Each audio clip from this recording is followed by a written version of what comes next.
Hi, I'm a Zamen, and Beruka from Fire Emblem Fates is really good. My friends and I ranked her quite high on our Fates tier list video that you'll never see. Oh, for Beruka. Oh, okay. The heart over her, like I love her. Like you see her, we love her. Love her. Listen, I love Beruka, okay? I replaced Camilla so quickly with her. God. Honestly, if my Corrin was male, yeah, I'd be Beruka S rank all day. Oh yeah, that's the only reason I kind of regret playing female Corrin, because I love Beruka so much. She's so based. Honestly, she might deserve a video, honestly. So I've decided that it's time the world learns to appreciate the nearly expressionless assassin whose diligence in learning is something to really behold. Let's talk about her design and personality first. At a glance, Beruka looks fierce, single-minded, and rather straightforward. I might even add cold onto that list, because, well, that is kinda who she presents herself as. This cold, uncaring assassin who has never felt the warmth of love or affection. In nearly all of her C supports with the cast of Fates, Beruka speaks to people very bluntly and curtly, which can cause herself to come across as aloof or even rude. For instance, her C support with Corrin is basically just her saying, "Go away, you're wasting my time and yours." But there's one very telling line of dialogue in this support, here, where Beruka says, "I'll never understand how people enjoy such meaningless chatter." It's a small line, but it tells you a lot about her character. Number 1, she has trouble understanding social interaction. Number 2, she thinks small talk is a waste of time. Number 3, she's blunt and easily irritated. And number 4, there's this longing to understand emotion. She has envy and wants to understand why and how people can enjoy so-called meaningless chatter. I also feel that most of this is represented well in her design, because I very much do appreciate how she contrasts with characters like Perry, Camilla, and Charlotte, along with, well, nearly every other girl in the cast of Fates. Because she is one of the few girls in this entire game to actually have pants. Like, you have Orochi and Scarlet's, but beyond them, there are slim pickings. Also, female Corrin is not wearing pants, those are leggings. On top of that, her fit looks well worn and used. The cloak / shawl, whatever it is around her neck, is torn and the colors are somewhat muted, making them seem kind of washed out, which really fits Nor and her. Plus, it's sharp and has like Wolverine claws, and that's sick awesome! Beyond the physical, there's also another aspect to Beruka's attire. It's history, because what she's wearing is not simply mere armor, it's actually an old armor that Camilla once wore, a fact we found out in her beast support with Charlotte. See? Speaking of supports, Beruka has some of my favorite supports in Fates, and maybe even all of Fire Emblem. She bounced off the cast of both Hoshido and Nor so well, it's crazy. But I'll get into that after we cover her appearances in the main story of all 3 routes. In Conquest, she appears in Chapter 10, Unhappy Reunion, the chapter where you fight Takumi and he throws a few slurs at you. Come turn 3, Selena, and Beruka arrive to reinforce Corrin's army, but lose their eagerness to fight when Corrin reveals that they have no idea who these 2 women are. Selena is especially hurt and demands that Beruka say something. And say something she does, because Beruka weirdly calls Corrin a heartless monster. Then, when Camilla arrives, things naturally get a bit weirder and a bit unsettling, as Selena reveals that both she and Beruka have watched over Corrin from the shadows, never revealing themselves. With Beruka adding, "All that time hovering, caring, watching. It was all for naught. She has no heart." So this scene is mostly comedic, but it does show that Beruka wants some reciprocation for the affection and care she might show, hinting that she does long for emotion, kinda.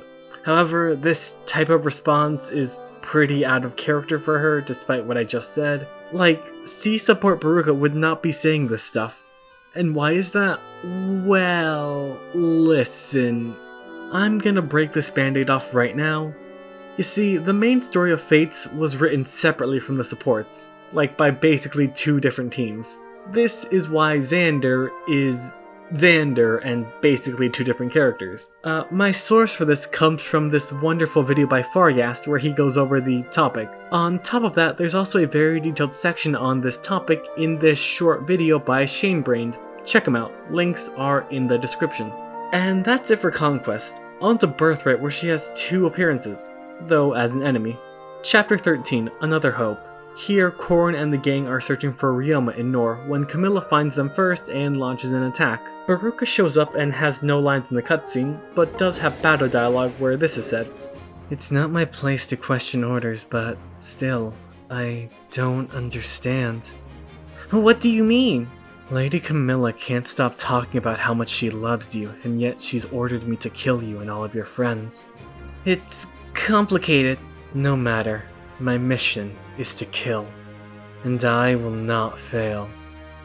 This interaction seems more in line with her character rather than the interaction in Conquest, because she is dedicated to completing her mission, yet doesn't understand the reasons that propel Camilla, hinting at her longing for better understanding.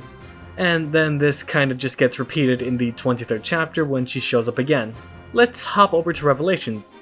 In chapter 12, Frozen Sea, and it's kind of her showing here she's literally only following Camilla's orders, and then when she's beaten she follows Corrin because Camilla says so. No longing for emotions, and yeah, that's kinda it. In terms of story, there is literally none for Beruka because she's not a main character, as is the case for quite a few Fire Emblems. Three Houses kinda spoiled us in that department.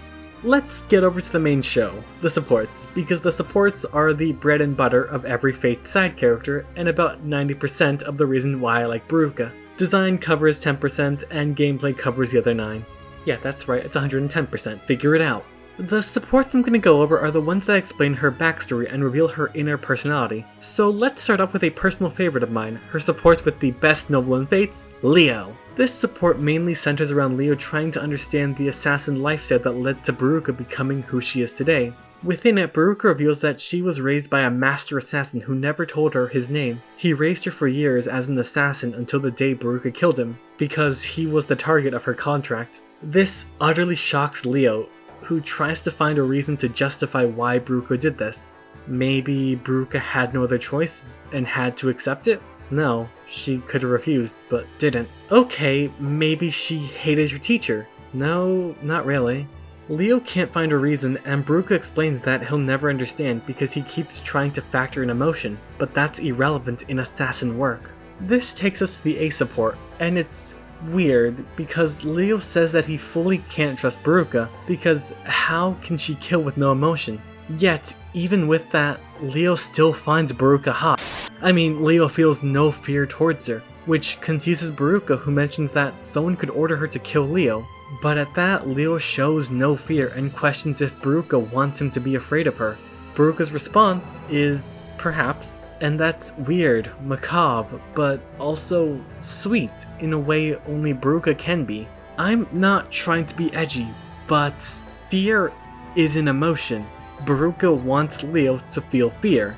Beruka in this scene wants Leo to feel something, some kind of emotion towards her. Early into this A support, Beruka asks if Leo has been avoiding her, which is surprising, because across her A to S support ranks, only a small portion of them has Beruka being the one to initiate conversation. What I'm trying to say is that in a really roundabout way, this A support has Beruka trying to form some kind of connection in her own weird way, which is why I kinda like the support between those two, even if it feels a little half-baked. The S support is then just basically Leo confessing that he's in love, and he demonstrates this resolve of wanting to help Beruka feel love, which she reciprocates, and that's kinda sweet. However, I will admit that I am a wee bit biased because Leo is one of my favorite characters in all of Fates, and he can literally do no wrong. And there's also the fact that I marry these two in my run of Conquest, and yeah, I have confirmation bias. Let's move on to another top tier support, this time with Heartthrob Saizo and this absolutely goated C support.